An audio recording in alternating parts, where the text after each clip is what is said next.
¿Qué tal, amigas y amigos? Bienvenidos a esta tercera plática de Cuaresma, o bien, como le llaman algunos tradicionalmente, ejercicios cuaresmales, en las que estamos tratando de recordar los eventos más importantes de nuestra historia de salvación, es decir, los momentos de los que nos habla la Biblia, en los que Cristo fue preparado a través de toda la formación del pueblo de Israel, a través de todo lo que fueron los patriarcas, el libro del Éxodo y otros elementos. En las pláticas anteriores hemos hablado ya de Abraham y el tiempo de los patriarcas, hemos hablado en la pasada del Éxodo, todo este recorrido por el desierto, recorrido que implicó el aprendizaje de los 10 mandamientos, del decálogo, la formación de la conciencia de ser un pueblo para finalmente llegar a la tierra prometida. Recordamos que Moisés no pudo entrar y esto nos recuerda que pues a veces no nos toca recoger la cosecha, a veces nos toca sembrar únicamente y a otra persona le tocará precisamente cosechar. El tiempo de Dios es distinto al de los seres humanos. Nosotros quisiéramos sembrar y al mismo tiempo cosechar, pero hay ocasiones en que la vida no es así. Yo conozco, por ejemplo, quizás algunos bisabuelos que apenas consiguieron un terreno para construir, pero no les tocó ver la casa. Después, los hijos de aquellos bisabuelos, los abuelos, pudieron hacer quizás un primer cuartito, pero no les tocó ver la casa. Y después, a los hijos o a los nietos o a los bisnietos, es a los que les tocó recoger todo ese trabajo anterior de los abuelos, bisabuelos. Y esta es la historia del ser humano. Nosotros tenemos que sembrar y sin importar si vamos a cosechar o no, lo importante es dejar siempre algo bueno para las distintas generaciones. Les recuerdo que estoy en la oficina de mi parroquia, que no es un estudio profesional, no tengo micrófonos profesionales ni cámaras profesionales, así que si se mete el ladrido de un perro, el maullido de un gato, una ambulancia, la sirena de alguna cosa, no ponemos atención y nosotros continuamos adelante en nuestra charla. Y a propósito, quiero felicitarlos porque ya van en la tercera plática. Serán 5 pláticas de lunes a viernes, pero ya van ustedes en esta tercera plática que vamos a dedicar hoy a la siguiente etapa del Éxodo, que concretamente es la primera, la etapa de los jueces, y la segunda, la etapa de los reyes. Tenemos que decir que en la Biblia encontramos precisamente el libro Jueces, que nos habla de todos estos personajes y de todo este tiempo histórico que va más o menos del año 1400 al año 1000. Estamos hablando de 400 años de historia en la que se van a suceder distintos acontecimientos, distintas generaciones entre este pueblo de los hebreos, estos descendientes de Abraham, de Isaac y de Jacob, que crecieron, se multiplicaron en Egipto, que recorrieron el desierto hasta llegar a la tierra prometida. Y es precisamente con la llegada a la tierra prometida con la que inicia esta época de los jueces. Sin embargo, hay que tratar de quitarnos de nuestra mente esta idea del juez, porque nosotros de repente pensamos jueces, hay que ponerle su sombrero cuadrado, hay que ponerle su martillo, hay que ponerle un escritorio y es el que va a estar tomando ahí un litigio, una cosa que se está ventilando, un pleito por ahí. No, esto no tiene nada que ver con esta palabra de jueces que se utiliza en la Biblia. De hecho, los jueces no van a ser nunca líderes durante un tiempo prolongado, así como que llegué al cargo por nombramiento, no. Voy a tener un nombramiento por tantos años, no. Los jueces van a ser personas a las que Dios ilumina con una gran fe que ellos tienen para ayudarle al pueblo a resolver un conflicto determinado. Es decir, se nos habla de problemas determinados, conflictos determinados, luchas determinadas en un determinado momento, y ahí es donde aparece la mano de Dios haciendo que entre toda la población surja un hombre o una mujer para tratar de ayudar al pueblo. Y esto que te acabo de decir no fue una equivocación, porque las mujeres en la Biblia siempre tienen un carácter relevante. Y no solamente hay jueces hombres, sino también hay personajes femeninos que participan activamente en esta etapa conocida como la etapa de los jueces y la etapa de los reyes. Etapa de jueces, acuérdate, 1400 al año 1000. Más o menos en el año 1000 estaremos hablando ya de una etapa de los reyes. Pero vamos empezando entonces por la etapa de los jueces. El primero con el que va a comenzar esta etapa va a ser aquel a quien Moisés sí dejó como su sucesor. En este caso, si hay un liderazgo que ha sido nombrado, que ha sido, vamos a decir, heredado por Moisés. Y este gran personaje se llama Josué. Gracias a él van a poder pasar del desierto a la tierra prometida, atravesando ¿qué? Atravesando el río Jordán. Y aquí me detengo un momentito porque aquí el río Jordán va a empezar a tener esta simbología. Fíjate, desierto de un lado, río Jordán, tierra prometida del otro. Por lo tanto, el río Jordán se convierte en signo de la entrada a la tierra prometida.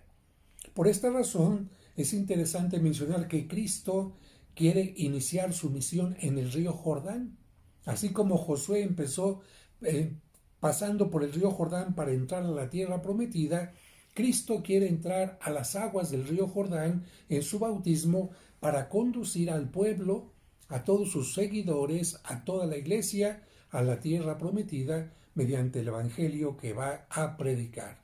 El río Jordán, entrada a una nueva vida, a una nueva etapa, así como el bautismo para nosotros es el inicio también de nuestro caminar hacia la tierra prometida. ¿Cómo van a entrar? Muy interesante porque se va a repetir algo semejante a lo que pasó con Moisés. Como el río era profundo en esta parte, porque hay etapas donde el río no es tan profundo, en donde yo llevo a mis peregrinos para que renovemos el bautismo cuando voy a Tierra Santa, nos metemos a una parte donde el río es bastante estrecho y donde no es muy hondo, para evitar cualquier conflicto, para evitar cualquier peligro, pero hay lugares donde el río es bastante profundo y bastante ancho, y esta es la característica precisamente de donde se encuentra el paso hacia Jericó, que fue la primera ciudad que encontraron los hebreos. Bien, lo que hizo Josué fue seguir lo que Dios le inspiraba y ya que llevaban el arca de la alianza, hicieron con esta arca de la alianza algo maravilloso. En la etapa anterior, en la plática anterior, no te mencioné que después de que Dios le dio a Moisés las tablas de la ley, le pidió que también hiciera una caja, una arca, un cajón, arca, en donde se iba a guardar las tablas de la ley. Y en esa caja, embellecida con oro, con unos querubines en la tapa, también colocaron después parte del maná, colocaron también el bastón de Aarón, y esa arca se llamó el arca de la alianza. Esa arca les recordaba el pacto, la alianza, el compromiso que habían tenido con Dios en el monte Sinaí. Yo seré su Dios, pero ustedes van a cumplir los mandamientos. Yo seré su Dios y los protegeré y les ayudaré, pero ustedes van a ser fieles. Si quieren que yo sea fiel, también ustedes van a ser fieles. Y aquí vuelvo al tema de las imágenes. Si Dios no quería imágenes, ¿por qué le pide entonces a Moisés que encima del arca ponga dos especies de ángeles, dos querubines, frente a frente? Bueno, como puedes darte cuenta, en este caso las imágenes son decorativas, recuerdan que se trata lo que hay en el interior de algo sagrado, algo importante, pero de ninguna manera son divinidades los querubines que están en esta parte. Bueno, el arca la llevaron siempre con mucho cariño durante el desierto. Cada vez que se detenían, la colocaban en un lugar especial indicando: aquí está Dios. Donde está el arca, ahí está Dios acompañándonos. el arca se convirtió en signo de Dios. ¿Qué llevaba el arca? Algo sagrado. Por eso a la Virgen María también se le llama poéticamente Arca de la Alianza, porque si el Arca de la Alianza llevaba las tablas de la ley, que son sagradas, la Virgen María, ¿a quién llevó en su seno? A Cristo, que es muchísimo más sagrado porque es el Hijo de Dios. Pues llegando al río Jordán, Josué ordenó que entraran las personas que iban cargando el arca hasta el río Jordán. Y curiosamente, cuando estas personas entraron al río Jordán, las aguas del río se detuvieron, pudo pasar el pueblo y después el arca salió y las aguas regresaron a su lugar. Así que un acontecimiento semejante a lo de Moisés, el agua tiene menor cantidad, el agua tiene momentos en que parece no fluir y entonces el pueblo puede pasar. ¿Qué es lo que van a encontrar los judíos, los hebreos, en la tierra prometida? Pues lo que van a encontrar es una tierra habitada. No es una tierra sola, deshabitada, sino una tierra habitada y tendrán, por lo tanto, que irla conquistando. Y esto va a tener sus problemas, como los que te voy a mencionar dentro de un momento. Pero antes de que entraran a la tierra prometida, hubo algunos exploradores que se adelantaron a ver cómo estaba aquella tierra y cuando regresaron con quien los había enviado, regresaron con unos racimos de uva gigantes y dijeron que era una tierra que emanaba leche y miel. Es decir, había alimento a diferencia del desierto. Y aquí te aclaro una cosa. La miel que se encuentra en aquella tierra de Israel no es la miel que tú y yo conocemos de las abejitas, una miel que se saca precisamente del producto de las abejas, sino en este caso se habla de la miel de la palmera del dátil, que produce una miel dulcísima, dulcísima y que es además una fuente de una gran energía. Y en cuanto a la leche, pues no estamos hablando tanto de ganado vacuno, sino también sobre todo de las cabras, que también dan leche, y tú sabes que de la leche sale queso de cabra y mantequilla también de cabra, particularmente, porque la gente se imagina, llegaron a Israel y encontraron muchas vacas y encontraron muchas abejas. No, hay que ubicarnos un poquito en este contexto. Llegan a la tierra prometida y tú crees que en el desierto, donde no tenían que luchar con mucha gente, tenían armas. Es cierto, de Egipto habían sacado algunas armas, pero la gente que había estado durante 40 años en el desierto sabía utilizar las armas, tenía tácticas, técnicas de guerra. No, no es lo mismo ser un pueblo migrante que va caminando a un pueblo que tenga que luchar. Hay una gran diferencia. El pueblo que tiene que luchar tiene que fabricar armas, tiene que buscar la forma de trabajar o los palos o el metal para tener armas o manejar las piedras, en fin, lo que serían las municiones, los elementos de ataque, o bien también estrategias, porque si alguien tiene un arma pero no sabe manejarla o no tiene estrategias de grupo, pues fácilmente puede ser vencido. Y esto es lo que pasó. El pueblo se dio cuenta que no tenía una estrategia particular para luchar, pero Dios les fue ayudando. En el caso de la ciudad de Jericó, y solamente hablo en esta charla de este momento, de la ciudad de Jericó, Dios les ayudó a que las murallas se cayeran, no a golpe de marros, no a golpe de arietes, estos instrumentos que utilizaban con cabeza de cabra para romper las murallas, sino que Dios le dijo al pueblo, toquen las trompetas, den varias veces vueltas a la ciudad y después de determinados días las murallas se cayeron. Es decir, el pueblo hizo lo que Dios le había dicho, pero Dios hizo la mayor parte. Y de esta manera conquistaron la primera ciudad los hebreos. Vendrán distintos combates, distintas luchas, pero estas luchas van a ser no solamente contra los que estaban habitando la tierra prometida, sino lamentablemente, a la hora que llegaron a la tierra prometida, la gente empezó, esto es mío, esto es mío, esto es mío. Entre los hebreos empezó a haber luchas.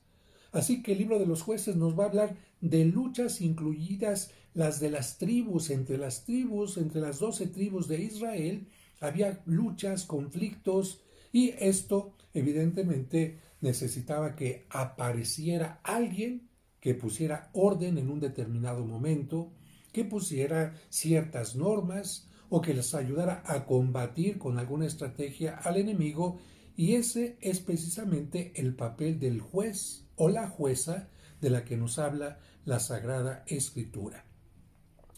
Para evitar que haya conflictos, si tú fueras papá o mamá y ves que tus hijos están peleando por determinadas cosas, tú lo que haces es, a ver, para que no se peleen, vamos a distribuir, vamos a dividir y a ver a quién le toca. Estos son tus juguetes, estos son los tuyos, esta es la parte que te toca a ti, la parte que te toca a ti. Eso es exactamente lo que hace Josué.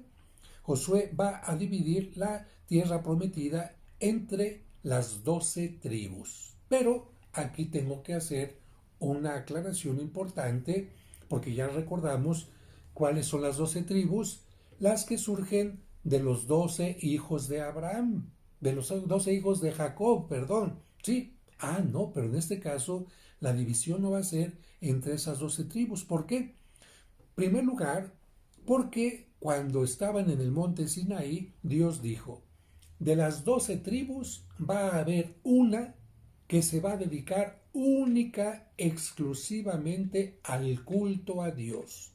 ¿Para qué? Para que no se les olvide que hay que darle culto a Dios. Para que cada vez que se haga un culto, todo lo que se va a utilizar en el culto, sean copas, vasos, trajes, vestimentas, lo que sea, esté perfectamente bien cuidado. Así que una de las 12 tribus no va a tener que trabajar y las demás tribus la van a sostener con el diezmo.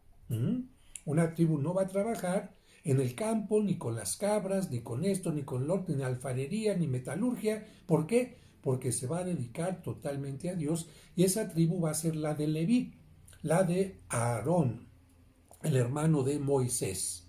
Así que esta tribu no va a recibir, por lo tanto, una parte de tierra. Ay, padre, usted nos dijo que 12 tribus, entonces, ¿cómo va a estar el asunto? Bueno, aquí entonces vamos a continuar hablando. Esta tribu de Leví no se deberá dedicar al culto y no podrá trabajar la tierra, por lo que la tribu de Leví queda fuera de la repartición, y a quien se le va a dar su parte va a ser a la tribu de José. Y José tuvo 2 hijos, Manasés y Efraín. Así que la parte que le tocaba a la tribu de Leví se va a dedicar precisamente a Manasés y a Efraín. José tenía parte por ser uno de los hijos de Jacob, así que había una parte, pero la otra parte, entonces vamos a decir, la parte de José se le dedica a Manasés y la otra parte que queda a Efraín, o viceversa. Creo que esta parte queda clara, ¿no? Ahora, durante el periodo de los jueces habrá tiempos de paz y tiempos de conflicto, por lo que, como ya te he dicho, no habrá un líder permanente, sino que Dios hará que surja el líder de acuerdo a cada situación. Por eso es que a la muerte de Josué se van a suceder diversas personas, incluyendo mujeres. ¿Cuáles son los nombres de los jueces? Bueno, Otoniel, 1, Ahod, 2, Samgar, 3, Débora, una mujer cuyo nombre en hebreo significa abeja, Gedeón, Tolá, Yair, Jefté, Ibsán, Elón, hasta ahí vamos 10, Abdón, después Sanou y Samuel. Por lo tanto, estamos hablando de 13 jueces entre los que surge una mujer. Ay, padre, es que usted nos dijo que en esta etapa había varias mujeres. Sí, hay algunas mujeres lideresas y otras tremendas, que no fueron jueces. Por ejemplo, si yo te digo, a ver, uno de los jueces más conocidos. ¿Quién? A ver, alguien que tenía los cabellos largos, no como yo, largos y que no se los podía cortar porque si no se ponía todo débil. A ver, dime el nombre. Exactamente. Sansón fue un juez que le tocó luchar contra los filisteos. Los filisteos eran un grupo que vivían especialmente en la orilla del mar. Los pueblos del mar le llamaban a los filisteos, y en tiempos de Sansón, en tiempos del rey David y en otros tiempos, los filisteos siempre fueron enemigos de los hebreos. Pues bien, esta mujer mala que tú conoces, la historia de Sansón y Dalila. Ah, no, pero esta mujer no fue juez. Esta mujer se considera una mujer, como le dicen, antagónica, no protagónica, sino antagónica, mala, perversa.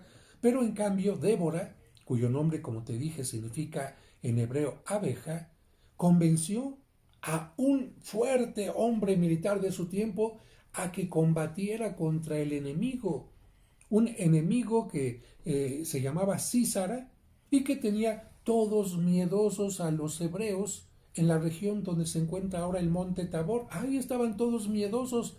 ¿Por qué? Porque cuando falta un líder valiente, la familia se pone débil. Cuando falta un líder valiente en la comunidad se pone también débil. En cambio, cuando surge un líder valiente, con fe, la comunidad sale adelante.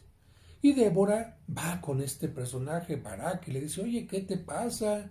Si somos el pueblo de Dios, ¿por qué no confías en Dios? Ay, es que Sísara tiene quién sabe qué. Tú tienes a Dios, ¿qué te pasa?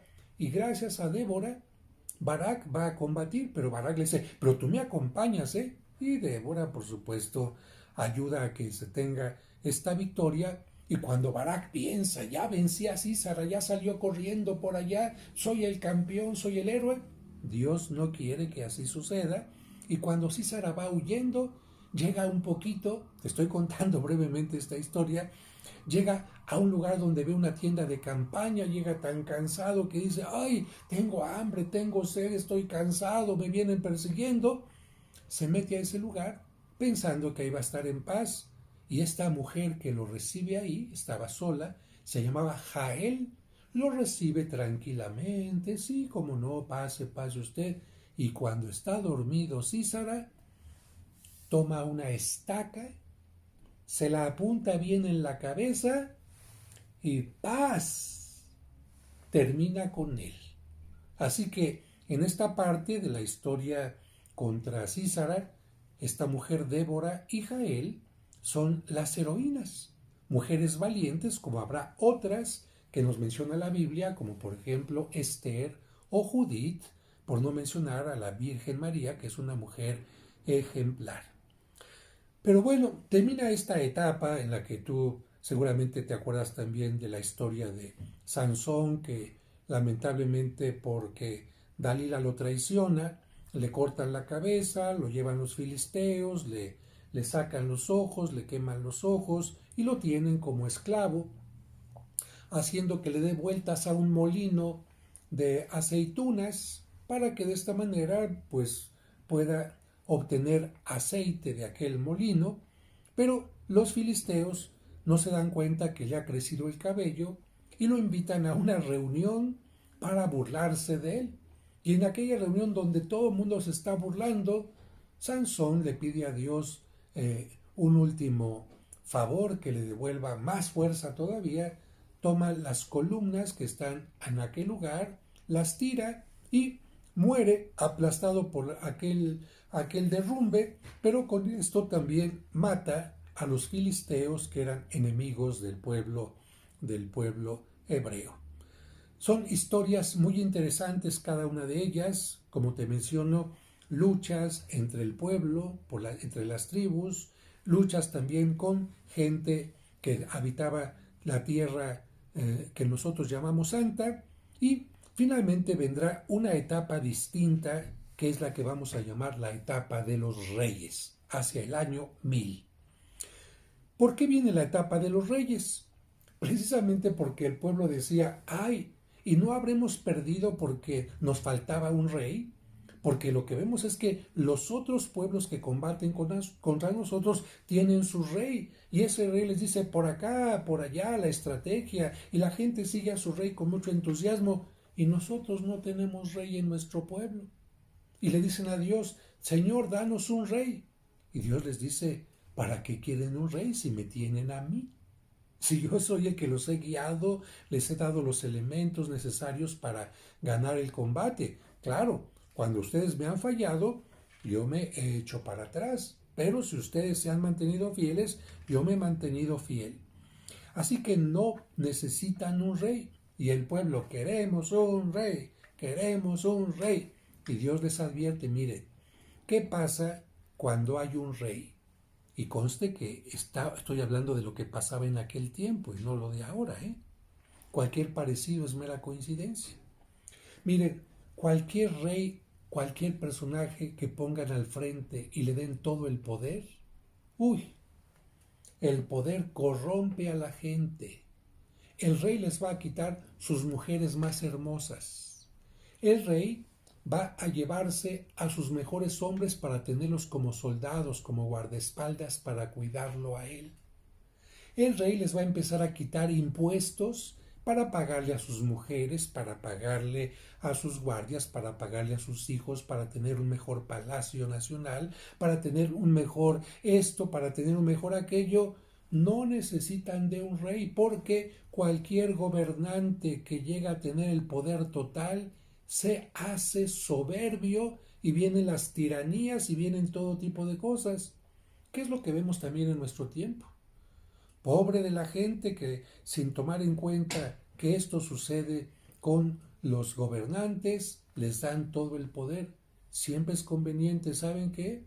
Te doy parte del poder, pero siempre vas a tener una parte que te va a estar vigilando, una parte contraria que va a estar también viendo si realmente estás haciendo lo correcto o no, porque de esta manera realmente se evitan muchos excesos, muchos abusos, porque cuando alguien siente que tiene todo el poder, piensa que todo lo que él diga está bien, todo lo que él hace está bien, no tiene ningún error, no tiene ninguna equivocación. Ya cuando alguien no reconoce sus errores, ¡ah, caray! Y precisamente Dios, que conoce al ser humano, le decía al pueblo, tengan cuidado, queremos un rey, queremos un rey. Y Dios dijo, está bien, les voy a dar un rey, pero a cambio les voy a dar algo también pegadito al rey. Como esos pastelitos que cuando yo era niño venían dos pastelitos en la misma bolsita, se comía uno y después el otro. Dios dice así, pues les voy a dar el rey, pero con otro pastelito a un lado. Y este pastelito que está a un lado se va a llamar un profeta. ¿Y eso qué es? Para que se ponga al rey en su lugar. Para que cuando el rey se ensoberbezca, el profeta le diga, a ver, bájale, bájale, bájale, bájale, ¿qué te pasa? Cuando el rey piense que él es el que va a gobernar al pueblo, no en lugar de Dios, no en nombre de Dios, perdón, no en nombre de Dios, sino en lugar de Dios, el profeta le diga, ¿qué te pasa? Tú no eres Dios, tú eres un humano, tú eres igual que el pueblo, no tienes más derechos ni tienes más nada, igual que los demás, por lo tanto, preocúpate por el pueblo.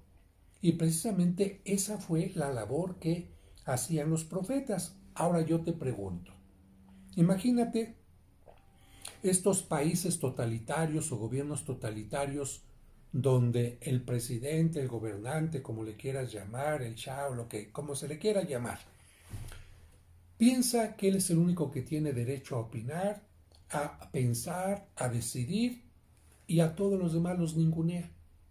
A todos los demás grupos, oponentes, partidos o lo que sea. Y claro, como él tiene todo el poder, a este me lo callan y me lo meten a la cárcel. A este me lo desaparecen. O este que está hablando, yo le quito autoridad, digo que está mintiendo, y como yo tengo más tiempo en noticias o lo que sea, me dan más importancia a mí. ¿Qué es lo que pasa? Que en todos los tiempos, como ahora, antiguamente, a los profetas que tenían que defender la verdad, la justicia, el bien del pueblo, ¿qué les hacían los líderes? ¿qué les hacían los reyes? Los mataban. Por eso muchos de los profetas de la Biblia lamentablemente perdieron la vida, fueron perseguidos, fueron exiliados. ¿Por qué? Porque el rey, como les había profetizado Dios a los hebreos, hacía cosas indebidas.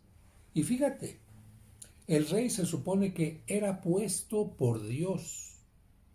¿Para qué? Para que le fuera fiel a Dios y fuera fiel al pueblo, para que no se corrompiera, para que hiciera el bien. Sin embargo, como te digo, el poder corrompe a la gente. Y por eso Dios dijo, para evitar que el rey jale y eche a perder también al pueblo, para evitar que el rey haga que el pueblo se aleje de mí, se aleje de los valores, voy a poner a los profetas.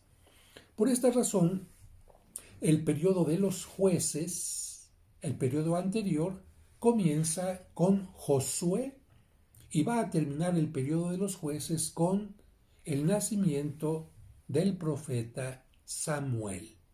Así que termina la etapa de los jueces. En este tiempo había profetas, propiamente, ¿no? Los profetas van a venir hasta esta etapa, año 1000 más o menos, y van a aparecer juntamente con la etapa de los reyes. Espero que esto quede claro y vamos a ver si Dios se había equivocado o no con esto de los reyes, que por cierto van a ser bastantes reyes durante esta etapa. ¿Cuánto dura la etapa de los reyes? Así, hablando aproximadamente, estamos hablando de 4 siglos. Y todo esto siempre antes de Cristo. 4 siglos. El primer rey, vamos a ver qué pasó. El primer rey se va a llamar Saúl. Dios va a elegir a Saúl y le va a decir al profeta Samuel que lo consagre. Fíjate, no se trata de yo me elijo como rey, porque yo soy perfecto, porque yo... No, Señor, aquí no. Aquí Dios tiene que buscar a una persona que tenga la capacidad, que tenga la calidad humana, pero el gran problema es como sucedió con Judas. Judas podía haber sido un maravilloso apóstol. Cristo vio en aquel Judas Iscariote una persona capaz, con valentía, con agallas, con entusiasmo, etc. Pero Judas lamentablemente decidió mal utilizar equivocadamente aquella capacidad. En lugar de convertirse en un magnífico apóstol, se convirtió en un traidor. Y esto mismo le va a pasar a Saúl. Dios elige a Saúl porque ve en él cosas buenas. Así como en ti y en mí Dios ve cosas buenas. ¿Qué va a pasar con esas cosas buenas que Dios ve en nosotros? Simplemente porque Dios confía en nosotros, ya vamos a ser buenos y vamos a responder. ¿Verdad que no? Dios no se equivoca al elegirnos a nosotros porque nos ama. Los que nos equivocamos al actuar mal somos nosotros. Y en este caso, este primer rey Saúl llega muy bien, valiente, con ganas de dirigir al pueblo, de mantenerlo unido a Dios. Y Samuel lo va a consagrar. ¿Cómo se consagraba en aquel tiempo? La gente utilizaba aceite. ¿Por qué? Porque el aceite... A ver, te voy a hacer una pregunta antes de darte la respuesta. Imagínate que tú eres una mujer y tienes un esposo que trabaja en un taller mecánico. ¿Cuál crees tú que va a ser el tipo de manchas más difícil de quitar en la ropa de tu marido? ¿Que se acostó en el suelo y se le pegó un poquito de polvo? No, padre, las de aceite. Exactamente. Porque el aceite se impregna en la ropa, porque el aceite llega a manchar, porque el aceite marca. Pues bien, por esta razón, el aceite se utilizaba en la antigüedad para marcar las cosas. Si alguien quería consagrar una piedra, consagrar significa separarla de las piedras normales para algo sagrado, se le ponía aceite y quedaba marcada. En el caso de los profetas, Dios quiere que el rey sea marcado con aceite, y por eso el profeta llevaba un recipiente para guardar el aceite. Ay, padre, en aquel tiempo que utilizaban a lo mejor envases de plástico, por supuesto que no. El vidrio ya era utilizado, pero una forma de estar manejando también el aceite era un cuerno. Los cuernos eran utilizados como recipientes, ahí se guardaba el aceite y por eso después se consagraba al rey haciendo que le cayera aceite sobre su cabeza y quedara marcado. Y aquí hago también una aclaración interesante sobre tu bautismo y sobre tu confirmación, porque el día de tu bautismo y de tu confirmación, siguiendo estas tradiciones bíblicas, se te puso aceite. Ay, padre, ¿cómo si no estaba oxidado? ¿Dónde me pusieron aceite? No porque estuvieras oxidado, sino para marcarte como hijo de Dios, como profeta de Dios, como rey, porque no tienes que esclavizarte bajo nadie, tú eres rey en el sentido de dominarte a ti mismo, y como sacerdote, porque tú puedes ofrecer a Dios tu vida, no porque seas sacerdote de iglesia, sino que toda persona puede ofrecer su vida sacerdotalmente como un sacerdocio. Yo ofrezco lo que tengo, eso significa ser sacerdote.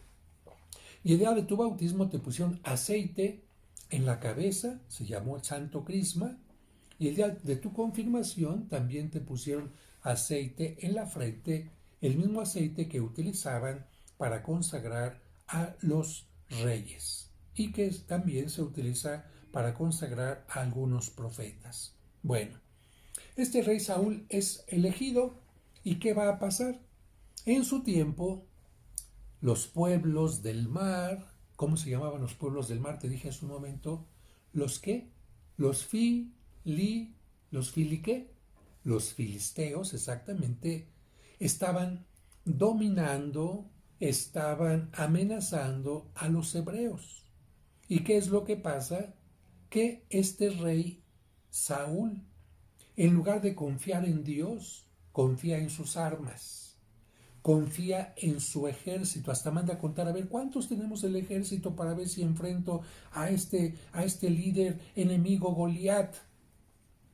A ver, en lugar de confiar en Dios, se pone a contar el número de soldados. En lugar de confiar en Dios, confía más bien en sus pocas fuerzas. Y claro, no enfrenta a Goliat.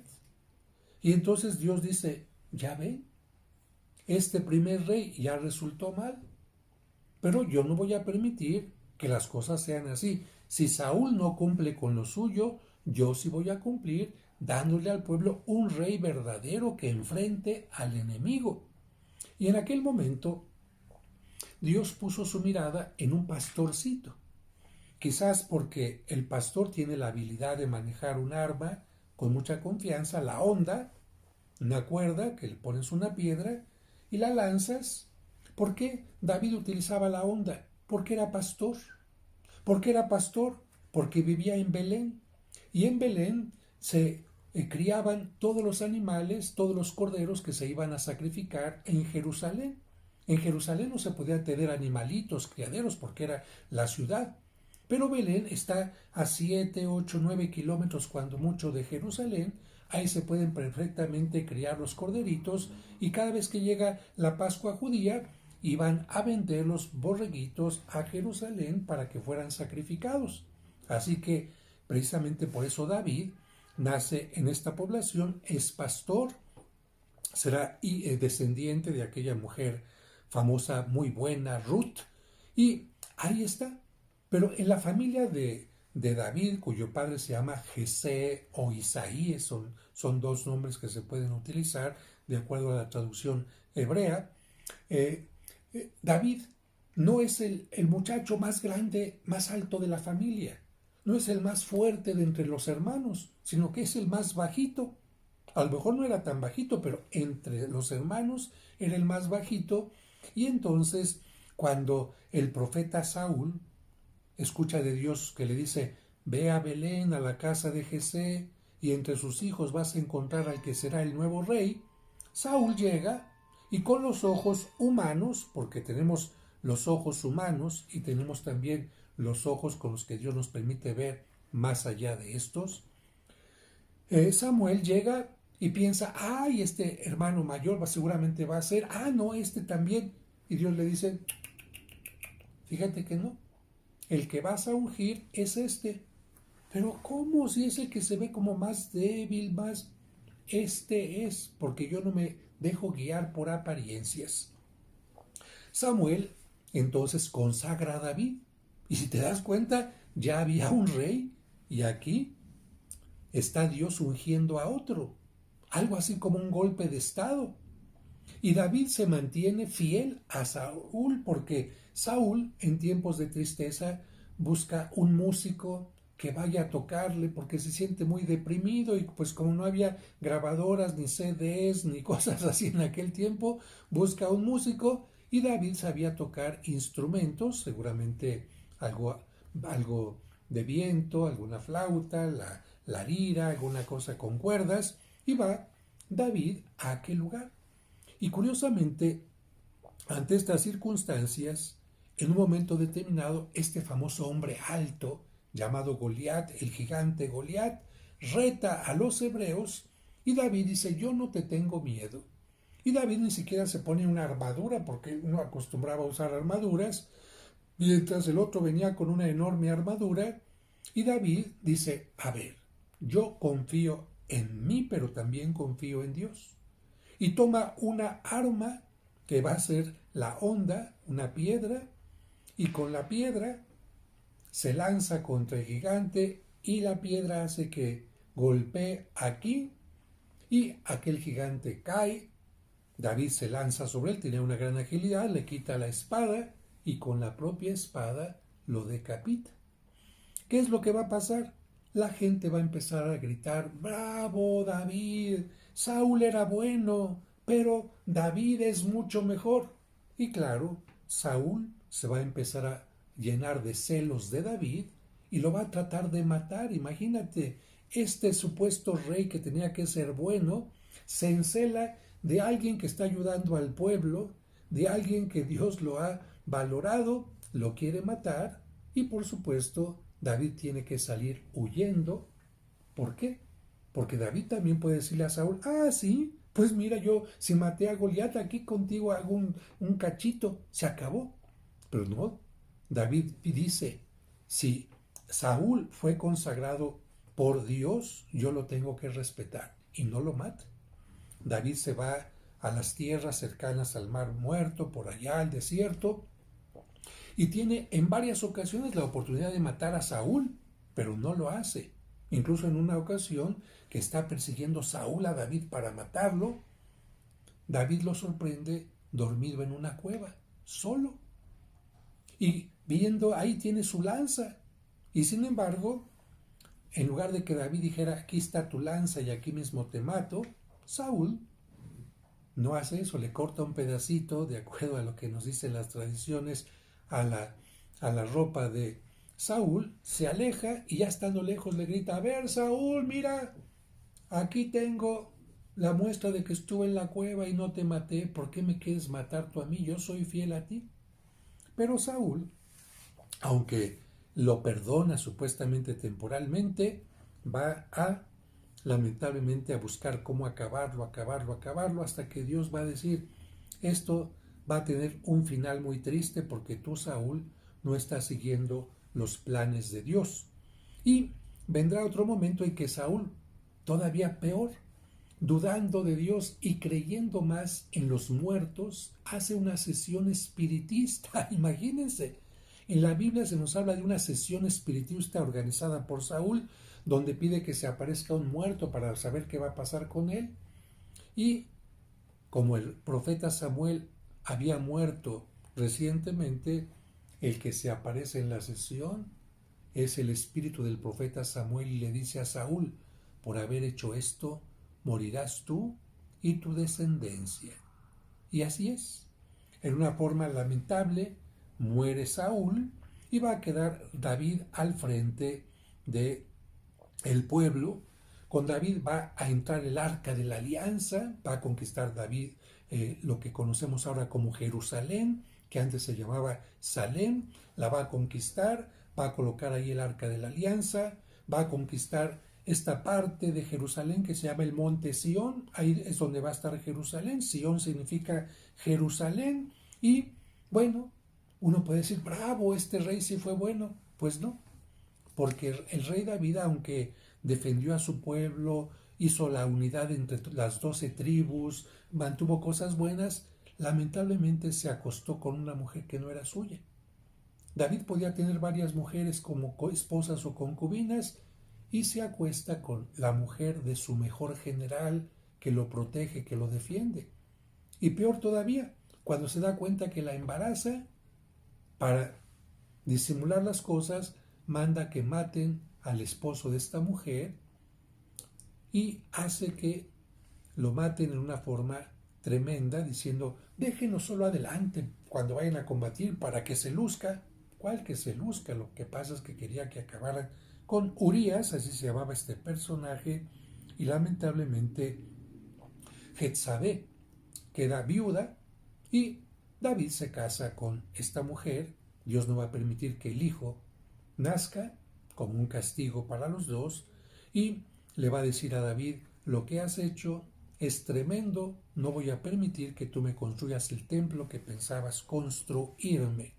Y bueno, David afortunadamente reconoce su error, se arrepiente, Dios ve que es un arrepentimiento sincero y le perdona, pero David no va a construir el templo. Sin embargo, queda como el más importante de todos los reyes que ha tenido Israel.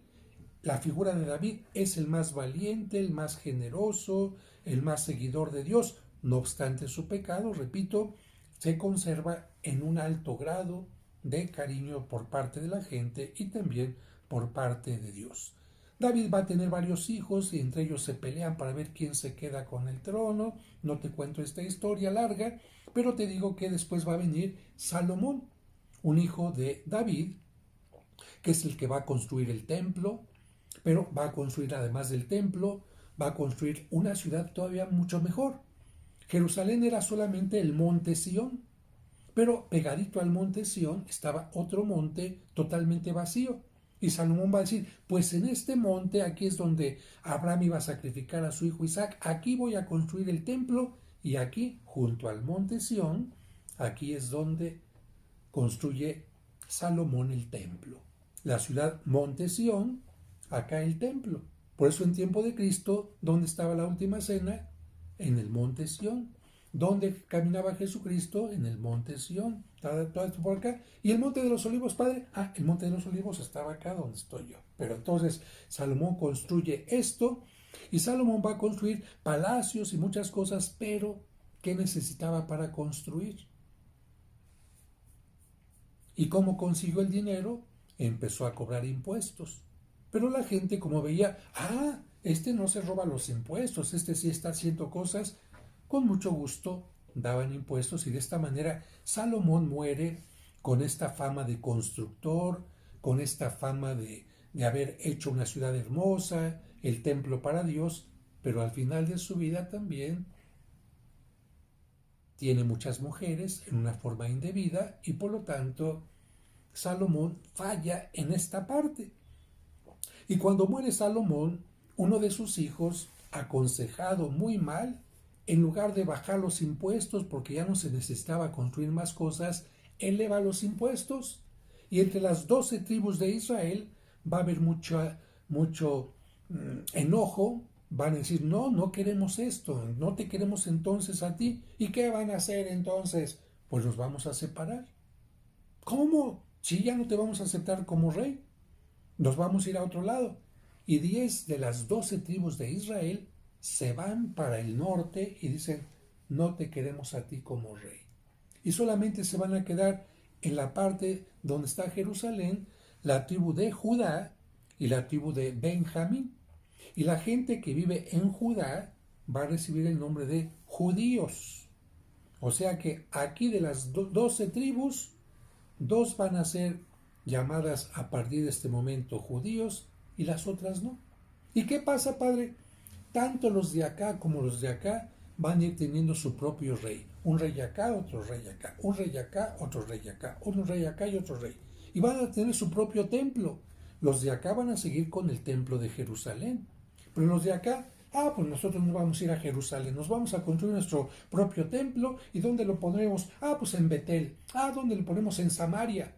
Por eso la enemistad entre los judíos y los samaritanos. Y como esta parte del norte, estas 10 tribus, se empezaron a alejar cada vez más y más y más de Dios, Dios dijo, se acabó este grupo que se llamaba el reino de Israel, desaparecerá hacia el año 900 antes de Cristo, perdón, en el 721 antes de Cristo, 721 antes de Cristo, van a llegar los asirios y se los van a llevar.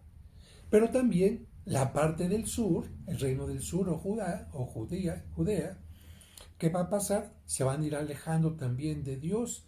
Y en el año 586, 200 años casi después de la parte de arriba, también van a llegar los babilonios, los caldeos, y se los van a llevar a Babilonia a la temporada que nosotros conocemos como el exilio. ¿Cuándo fue la parte del norte, padre? Año 721 a.C. ¿Quiénes se los llevaron? Los asirios.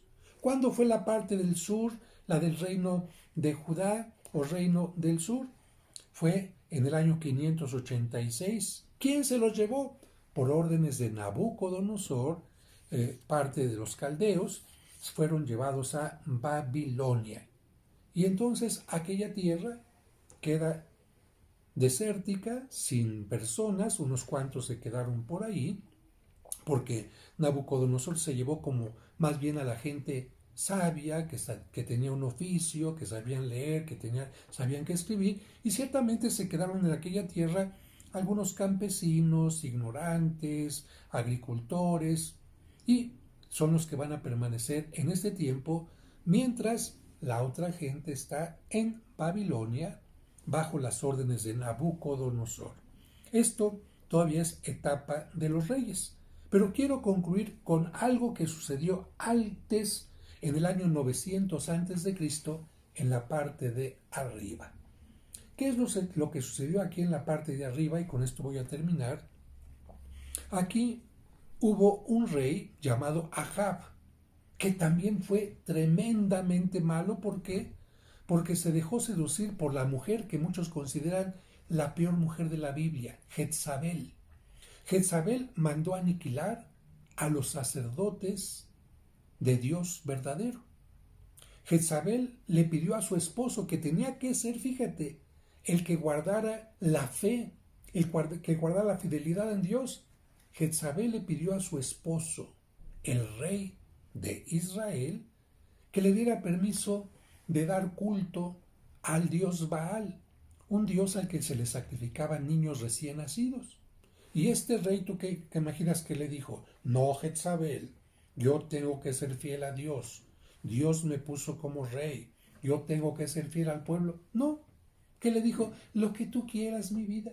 Lo que tú quieras, mi amor. Pudo más ahí una mujer que la fidelidad a Dios. Y entonces esta mujer hace que haya muchos altares en toda aquella región y Dios hace que, ¿te acuerdas que te dije? Para que el rey no se salga con la suya, ¿qué va a aparecer? Un profeta. Dios envía al profeta Elías, que se le enfrenta al rey Ahab y a su esposa. Ustedes esto y esto y esto y esto. Y por esto que han hecho, Dios va a mandar una gran sequía y no van a tener agua. Y los campos se van a secar y los animales van a morir y todo por lo que han hecho. Claro, cuando escuchan estas palabras, tanto la reina como el rey mandan que lo persigan. Este profeta Elías sale huyendo al desierto. Va a parecer que muere, pero Dios lo manda a alimentar a través de un cuervo, para que veas que el cuervo no siempre es signo de maldad, y va a permitir que llegue a una región que conocemos nosotros como el Monte Carmelo, que da origen a los monjes carmelitas. El Monte Carmelo, que se encuentra a las orillas del mar Mediterráneo, en una ciudad que actualmente es una ciudad totalmente industrial. Eh, y ahí en ese monte Dios le va a mostrar varias revelaciones, pero ahí en ese monte también va a haber otro momento, no te cuento toda la historia, solamente lo esencial, va a haber un momento en que Elías va a hacer un reto a los sacerdotes de Baal y les va a decir, a ver, para que se vea cuál es el verdadero Dios, vamos a hacer esto. Vamos a invocar al Dios verdadero. Si es Baal, bueno, y ustedes lo comprueban, ustedes me podrán decapitar a mí. Pero si yo demuestro que el Dios verdadero es Yahvé, mi Dios, el Dios del pueblo, ustedes perderán la vida. Ellos aceptan el reto y el reto consiste en hacer un altar de piedra, colocar leña y después colocar un animal para que Dios lo consuma. Pero no se permite encender fuego. ¿Quién tiene que encender el fuego? El Dios verdadero. Si Baal es el Dios verdadero, él encenderá fuego. Si Yahvé es el Dios verdadero, él lo hará. Y el profeta Elías dice, les doy a ustedes el permiso de que empiecen primero. Aquellos hombres empiezan a invocar a Dios. Elías les dice, grítenle más fuerte porque a lo mejor está dormido. Aquellos hombres, para atraer a su Dios, empiezan a hacerse incisiones para que les salga sangre. Y total, pasa su turno y no sucede nada. Cuando llega el turno del profeta Elías, él todavía, para poner más difícil la cosa, moja toda la leña que ha puesto en el lugar y apenas invoca el nombre de Dios, cae fuego del cielo y consume aquello. Por lo que todos aquellos sacerdotes pierden la vida, demostrándose que no es la mayoría la que tiene la razón, demostrando que Elías era el que estaba hablando del Dios único y verdadero, y claro, vendrán otros castigos, como por ejemplo esta mujer Jezabel, que era terrible por su forma de ser, va a caer de una torre y los perros se la van a comer. Una historia muy tremenda y dramática. Así tiene muchas historias este libro de los reyes, porque está el libro de los jueces con las historias de los jueces y el libro de los reyes, que aquí hago un paréntesis. El libro de los reyes era uno solo, pero acuérdense que los libros antes eran como un rollo. Imagínense, era un libro tan grande que era un rollo enorme y para poderlo leer, mejor dijeron, vamos a dividirlo en dos. Y por eso en tu Biblia aparece libro de Reyes 1, libro de Reyes 2. Y esto que te estoy contando del profeta Elías está en el libro de los Reyes. No busques el libro del profeta Elías porque no existe un libro del profeta Elías. La vida del profeta Elías y su sucesor Eliseo están en el libro de los Reyes. Y concluyo diciendo esto. Fíjense que el profeta Elías pudo hacer que ante la sequía, en una casa donde había una mujer muy buena, una viuda, se multiplicara la harina y el aceite. La primera multiplicación de los panes, vamos a decir así, en la Biblia. Elías también, ¿qué hizo? Elías hizo que resucitara un niño. Primera resurrección en la Biblia de un niño. De tal manera que aquí estamos hablando de alguien que anticipa lo que va a ser Cristo. Cristo va a hacer que el pan se multiplique. Cristo va a hacer que resuciten no solamente una persona, sino 3 personas.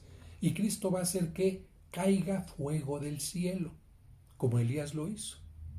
¿Cuándo va a ser que Dios caiga fuego del cielo? Que Jesús caiga fuego. ¿Cuándo va a ser Jesús que caiga fuego del cielo? A los 50 días de Pascua. ¿Cómo se llama esa fiesta?